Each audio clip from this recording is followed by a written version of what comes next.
Halo teman-teman semuanya, kembali lagi ke channel aku. Video kali ini aku masih kembali lagi ingin menjawab pertanyaan kalian seputar CPNS Kementerian Kesehatan tahun 2021.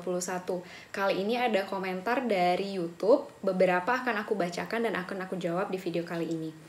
Yang pertama adalah mau tanya Kak, apa maksudnya persyaratan untuk Kementerian Kesehatan asli sertifikat pelaksanaan tugas sesuai kompetensi jabatan dimaksud yang menunjukkan jangka waktu pelaksanaan tugas sesuai dengan kompetensi. Kalau seperti penjelasan di atas tadi, jika pernah jadi bagian NS bisa di-download. Kalau kita tidak pernah dan tidak punya sertifikat, gantinya apa gitu ya. Oke. Aku akan menjawab pertanyaan ini, namun sebelumnya aku ingin mengajak teman-teman untuk mendownload terlebih dahulu pengumuman SSCASN.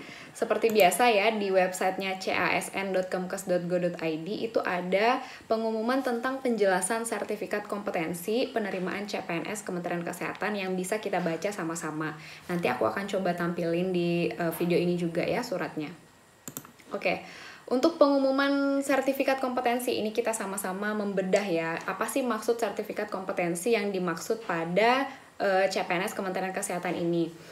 Suratnya bisa teman-teman baca terlebih dahulu ya. Yang pertama, bagi pelamar yang memiliki sertifikat kompetensi yang diperoleh melalui pelaksanaan tugas sesuai jabatan yang dilamar, harus mengunggah hasil scan asli sertifikat tersebut, kemudian menunjukkan jangka waktu pelaksanaan tugasnya. Jadi ketika kamu adalah pelamar yang memiliki sertifikat kompetensi, maka serkomnya itu harus di-scan, lalu nanti akan di-upload di kolom sertifikat tersebut. Nah, sertifikat kompetensi ini di poin kedua ini sangat-sangat penting. Sertifikat kompetensi dimaksud tidak bersifat wajib, namun menjadi materi dalam SKB sebagai uji penambahan nilai dari sertifikat kompetensi. Nah, untuk teman-teman yang tidak punya sertifikat kompetensi, misal bukan sebagai peserta Nusantara Sehat, atau kalian yang baru tamat atau fresh graduate, aduh Kak, aku nggak punya serkomnya nih, sertifikat kompetensinya aku nggak punya.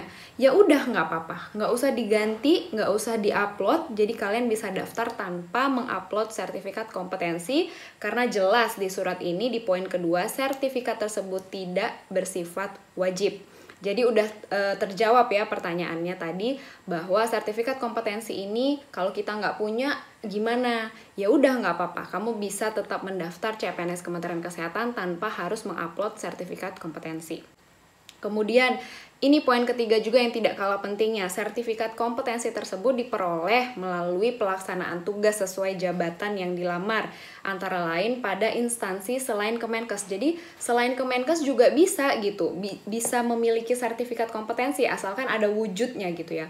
Misal kalian bekerja di yayasan, swasta, kementerian lain, lembaga, pemerintah daerah, TNI, Polri. Nah, ini udah dijelasin semua di sini. Tapi dengan syarat sekurang-kurangnya telah melakukan tugas itu selama 1 tahun. Jadi kalau kalian masih 5 bulan kerja atau masih 6 bulan kerja, itu nggak dihitung dan tidak bisa dimasukkan ke dalam kategori sertifikat kompetensi. Jadi misalnya kalian bekerja di sebuah yayasan atau di rumah sakit swasta misalnya, kalian minimal harus bekerja selama 1 tahun. Nah, scan asli sertifikatnya ini harus ditandatangani oleh pimpinan instansi atau satuan kerja terkait.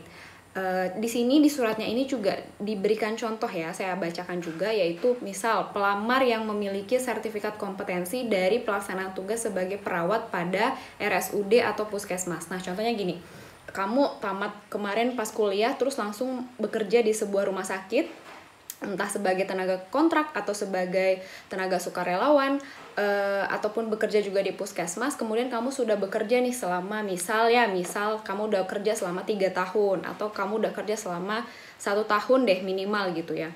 Kamu boleh mengajukan kepada pimpinan kamu, Pak, tolong buatin saya sertifikat dong gitu. Karena yang harus mengeluarkan sertifikat kompetensi itu adalah pimpinan atau instansi di mana tempat kalian bekerja.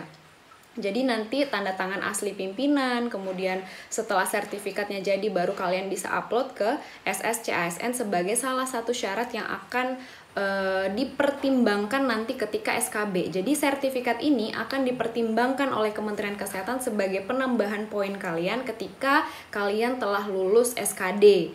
Jadi pada saat masuk ke tahap SKB, kamu udah ujian SKB atau ujian yang kedua, itu akan dipertimbangkan, oh dia pernah kerja di sini nih, berapa ya kita kasih poinnya, kayak gitu, dari sertifikat kamu.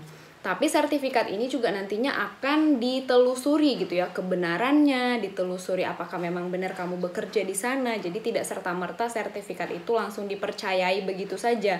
Nanti ketika kamu upload itu akan menjadi bahan penelusuran kalian juga nanti oleh Kementerian Kesehatan gitu. Kementerian Kesehatan tentu akan memfilter atau mencari tahu, cross check gitu ya, apakah sertifikat ini benar-benar dikeluarkan oleh instansi setempat atau kalian tipu-tipu gitu. Jadi tidak boleh memalsukan sertifikat ya. Kemudian contoh yang kedua, misal pelamar yang memiliki sertifikat kompetensi dari pelaksanaan tugas sebagai dosen pada perguruan tinggi. Nah, misal kalian adalah seorang dosen dulunya di universitas mana gitu kan. Jadi kalian sudah bekerja misal juga sama 2 tahun atau 3 tahun atau mungkin lebih, kalian bisa punya sertifikat kompetensi, ya udah itu bisa diupload. Lagi-lagi sertifikat kompetensi ini dikeluarkan oleh instansi kalian, bukan kalian buat sendiri ya. Jadi memang benar harus pimpinan yang tanda tangan dan sertifikat itu harus dikeluarkan oleh instansi. Kemudian contoh yang ketiga, pelamar misal dia pranata komputer, di sini ya tulisannya dengan menjadi seorang programmer pada perusahaan swasta. Jika dalam seleksi CPNS Kemenkes yang bersangkutan melamar juga sebagai pranata komputer, maka yang bersangkutan harus mengunggah atau dapat mengunggah hasil scan asli sertifikat kompetensi telah melaksanakan tugas sebagai pranata komputer dengan menjadi programmer yang dimaksud dan ditandatangani oleh direktur. Nah, intinya pokoknya apapun sertifikat yang kalian usahakan di instansi kalian itu harus ditandatangani langsung oleh pimpinan. Nah, untuk kriteria bentuk sertifikatnya kayak mana? Bagaimana sih wujudnya? Harus yang seperti apa? Nah, di poin keempat ini juga dijelaskan bentuk sertifikat sebagaimana lazimnya saja seperti sertifikat umumnya gitu. Dicetak menggunakan kertas yang memuat logo instansi, kemudian kriteria setidaknya memuat nama kalian tentunya ya. Kemudian telah menyebutkan nih, di situ tersebut kalian telah melaksanakan tugas sebagai jabatan apa, berapa lama, harus jelas dalam sertifikat itu gitu ya. Kemudian tempat pelaksanaan tugasnya, dari tanggal berapa sampai tanggal berapa kalian bekerja, lalu ditandatangani oleh pimpinan instansi serta disahkan dan stempel instansi. Berikut ada contohnya. Jadi bisa teman-teman baca deh, bisa teman-teman download juga di pengumuman informasi sertifikat kompetensi di CPNS Kementerian Kesehatan 2021. Oke? Ada semua ketentuannya di sana.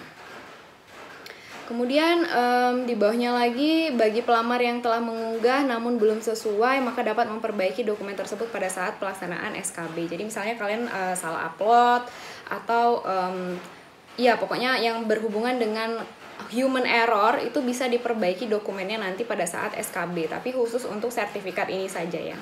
Jadi setidaknya melalui video ini menjawab satu pertanyaan, apakah sertifikat kompetensi itu wajib atau tidak? Jawabannya tidak. Dan ketika kalian tidak punya ataupun tidak memasuki kriteria memiliki sertifikat kompetensi, ya udah nggak apa-apa, nggak usah diupload. Kalian tetap bisa daftar tanpa sertifikat kompetensi gitu ya.